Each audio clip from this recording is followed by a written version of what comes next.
So to do a quick flip of a box, once you've received it in a semi, you use two people. Make sure you don't hurt your back. First thing we're going to do is remove the lid. Just pop off at the corner. Set it off to the side to make sure it's safely out of the way. Then you and your assistant will get down, lift in the lower corner, and just tip the box over onto the side.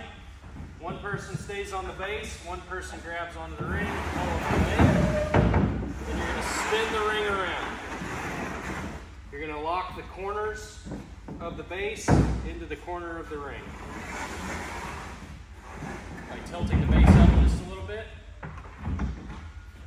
locking your top 4 latches, 2 on the long walls, 1 on each of the short walls on both sides. Then you and your assistant will go ahead and pull her back over, nice and easy. Set her down, latch your remaining 4 latches. And then, whether you're getting ready to fill it, or if you're just going to hold it for storage, put your lid back on or leave it off for fill.